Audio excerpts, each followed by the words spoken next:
Hello, everyone. Today, first of all, I really want to ask you a question. Have you ever felt like you're really nervous and you really want the other person to text back and they're just not texting back? And you just have all these overthinking thoughts in your mind, like what must be going wrong, right? Do they want to desert me? Do they not like me anymore? Do they not have feelings towards me? In a relationship sense, or even as a friendship sense. Or have you ever had the feeling that I really need to distance myself from another person?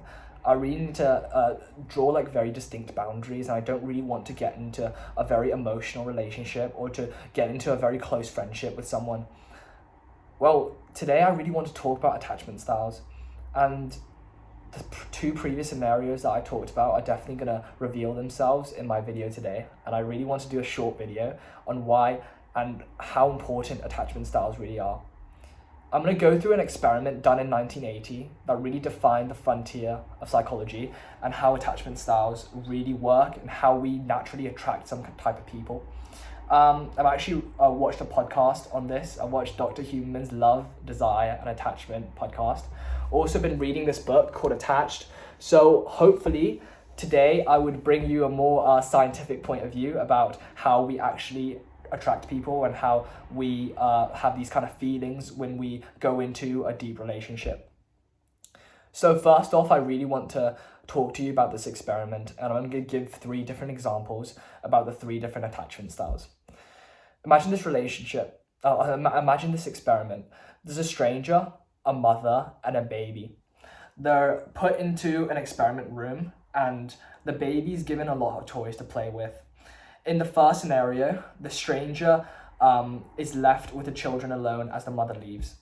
The child is visibly scared, and they kind of go back into their own corner and they don't want to interact with the stranger. However, as the mother comes back into the room, he is visibly happy and he's willing to explore his explore his playground again and to get to know new toys. This is the first type of attachment. This is known as secure attachment style, and presumably as you're watching this video, this is what you're trying to achieve. Although the baby is visibly frightened as the mother leaves, he is willing to go out of his way and try to experiment new things and to explore the world, such as how the world really is, right? If you have safe people behind you, you'd be willing to go out and explore and find out more things in real life.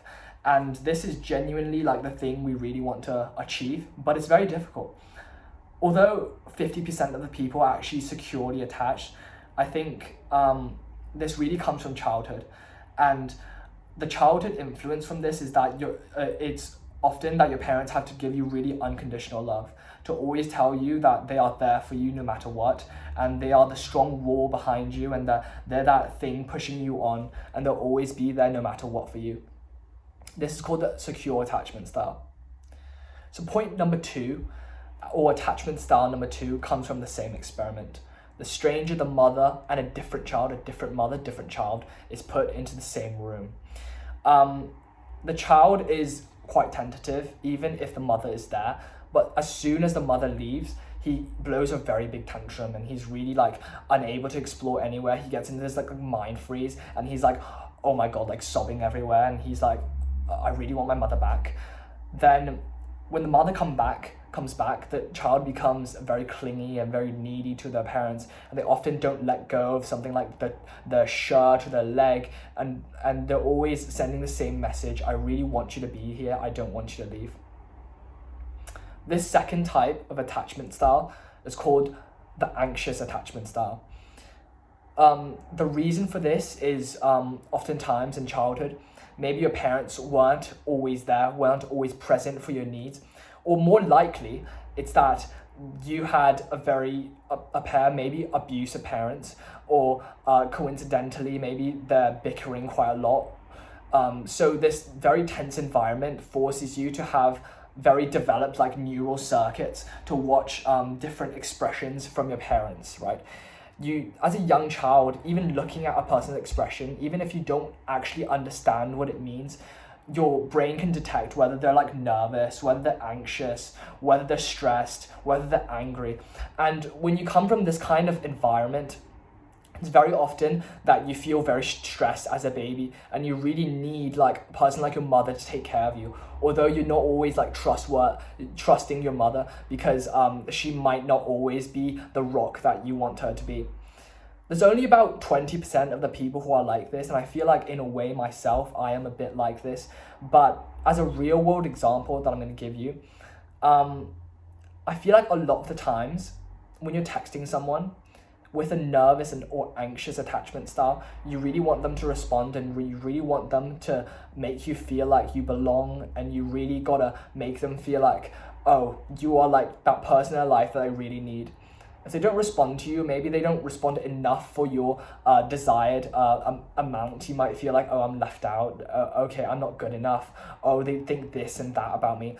It's a lot of overthinking, and oftentimes people with anxious attachment styles, when they read these kind of tiny behaviors, they really try to read between the lines.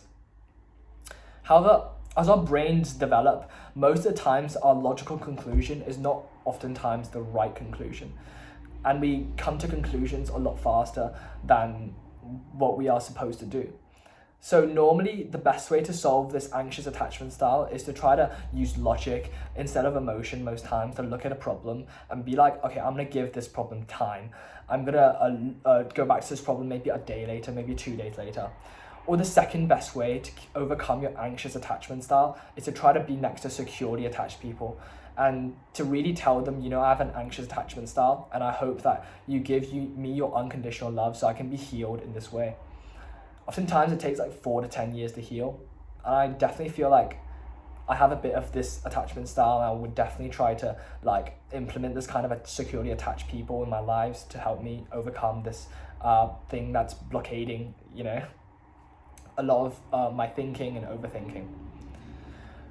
So the third experiment that is the same experiment but repeated with different mother and child is where the stranger is with the mother and the child. But when the mother leaves, the child is very impassive. He doesn't do a lot. He is very like stony. He's like stone cold.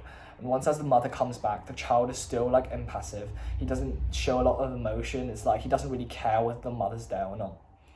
It's oftentimes in this sense that people are abandoned during childhood, or maybe they're orphans, or in this experiment, they might be like divorced parents, so they don't have the fatherly love that I really need. Or oftentimes it could be the case that the mother and father works very long shift hours and they're not available to be there for the children for their every needs. And henceforth, the children feel like they really need to cope by themselves. They really need to like grow up by themselves, and they feel like they really need to maintain that distance between people because they're very scared if they get into a tough relationship, if they get into like a really intimate relationship, for example, like with their parents when they're younger, they would feel a lot of hurt and feel a lot of pain that they really went through in the childhood. So this type of attachment style is called the avoidant attachment style. They avoid a lot of things and they try to avoid to get into like very intimate friendships or relationships. And oftentimes these kind of people might be the kind of people that really like rejects a lot of people, right? They reject a lot of people in their lives, and only about 25% of the people are like this. But I think the main thing is that an avoidant attachment person should not be connected with a nervously attached person, because they might create a lot of like imbalances, and the anxious attached person might want their love a lot, but the avoidant attached person might want to not be with the anxiously attached person. You see the dilemma over here. So yeah, that's a little bit of a summary, a little bit of a psychological point of view to see how attachment styles really work. And I really recommend you to read this book, Attached, with me. Might do a book review on that in the future. But thanks so much for watching. Hope you enjoyed this video. As always, I love you very much. Alright, bye bye.